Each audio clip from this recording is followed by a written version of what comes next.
Hai teman, selamat datang di channel Sekate New.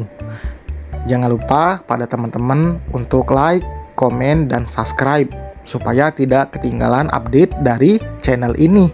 Mimin ucapkan terima kasih. Selamat menyaksikan. CEO Angkuh bab 108.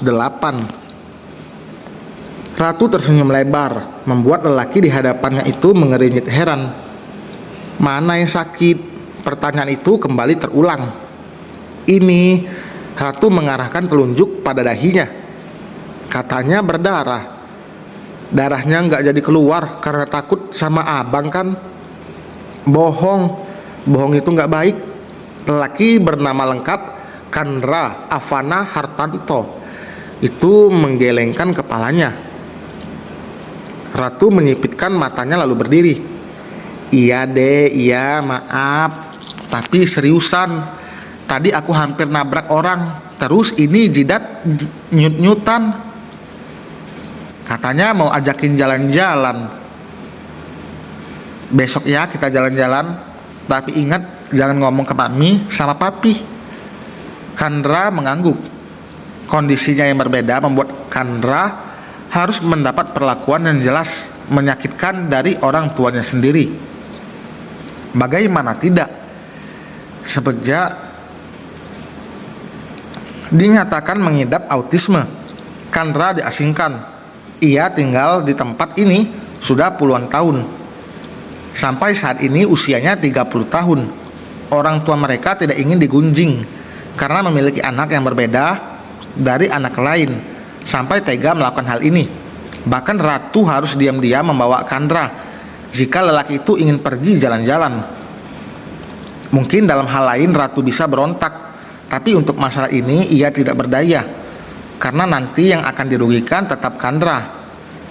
Orang-orang pasti tidak akan menyangka jika orang tua Ratu yang terkenal begitu dermawan tega mengasingkan anaknya sendiri. Meski sebenarnya mereka juga terkadang datang, namun hanya 1 tahun sekali. Berbeda dengan Ratu yang diam-diam mendatangi Kandra, karena sebenarnya ia dilarang menemui Kandra. Karena bisa saja ada orang yang mengikuti dan rumor akan tersebar.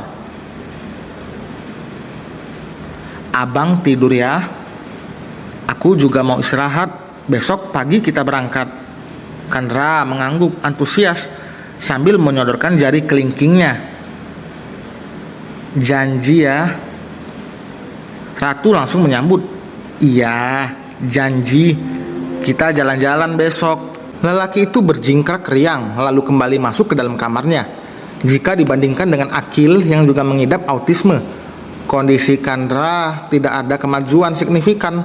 Namun ia sedikit demi sedikit bisa mengerti, meski tingkahnya tetap seperti anak kecil. Ratu ingin mengeluarkan Kandra dari tempat ini, karena memang kakaknya itu juga berhak untuk hidup seperti Ratu, yang bisa bebas melakukan apapun yang diinginkan. Soal fasilitas di villa itu lengkap. Dengan berbagai cara orang tuanya akan membuat Kandra betah. Namun tetap saja Kandra menginginkan untuk melihat dunia luar. Bahkan jika sendirian, Kandra tidak pernah diizinkan keluar dari villa itu meskipun hanya selangkah. Viren berjalan tertatih. Kakinya terhimpit badan motor. Jadi wajar jika terasa sakit, bahkan mungkin lecet karena bergesekan dengan aspal. Kali ini Viren pulang sangat terlambat karena ada sedikit masalah di kantor. Ia buru-buru pulang karena memang sudah sangat larut. Tadi ia juga sudah bicara pada Mami Safa jika akan pulang. Jangan sampai Mami Safa khawatir karena Viren yang terlambat lagi. Sudah pasti Mami Safa bisa memperkirakan berapa lama jarak tempuh dari kantor ke rumah. Melihat tingkah Ratu tadi sedikit mengganggu pikiran Viren, karena memang setelah beberapa kali bertemu dengan Ratu, baru kali ini Viren melihat Ratu yang berbeda. Dari sorot mata dan gaya bicaranya sangat berbeda dengan sosok Ratu yang cerewet dan nyeleneh. Kenapa juga harus mikiri dia? Viren menggelengkan kepalanya, mencoba mengusir Ratu dari pikirannya. Sampai di rumah, ternyata Mami Safa menunggu Viren sambil bolak-balik di depan pintu. Melihat cara berjalan Viren yang tertatih membuat wanita parubaya itu langsung berjalan mendekat untuk membantu putranya. Kenapa? Tanya Mami Safa khawatir. Jatuh Mi, gak apa-apa kok, paling lecet dikit doang. Viren mencoba meyakinkan Mami Safa agar tidak khawatir. Kalau lecet, gak mungkin jalannya sampai kayak gini. Karena khawatir, Mami Safa malah mengomel. Benar saja apa yang dikatakan Mami Safa. Bukan hanya lecet, terlihat jelas lebam di pergelangan kaki Viren. Mungkin saja terkilir, karena saat dipaksa untuk menapak pasti sakit yang dirasakan Viren. Besok jangan kerja dulu, kalau dipaksain makin sakit nanti. Cuman Mami bilang libur dulu, sembuhin dulu kakinya.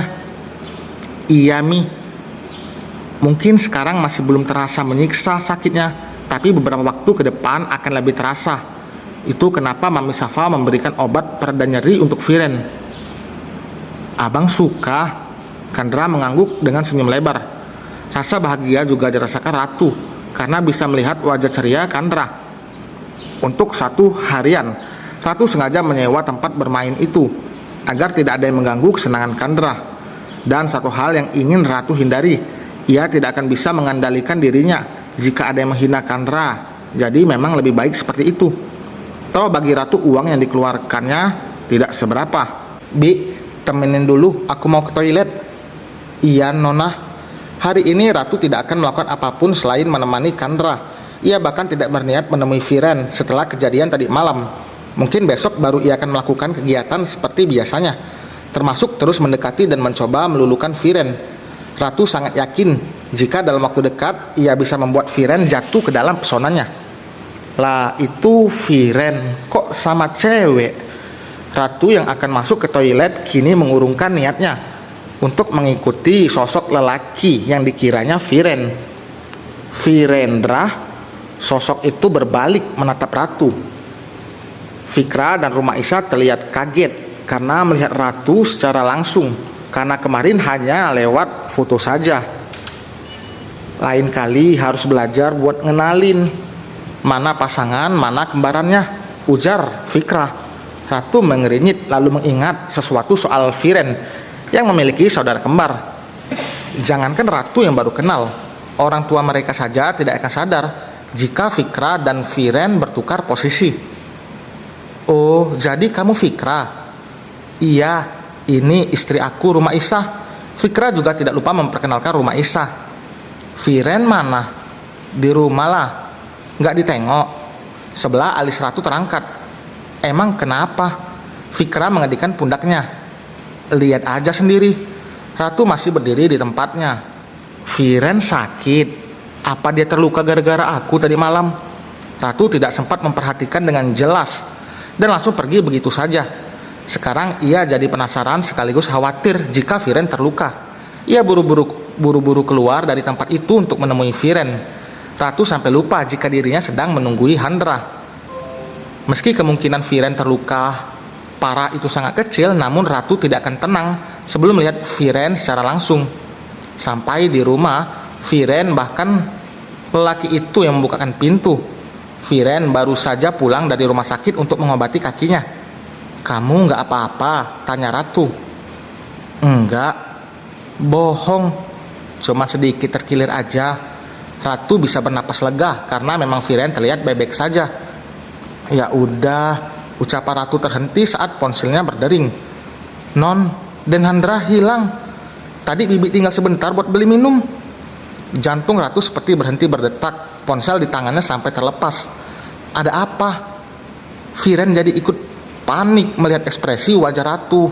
Dan selesai teman, terima kasih telah mendengarkan. Jangan lupa like, komen, dan subscribe. Sampai berjumpa di bab berikutnya. Bye.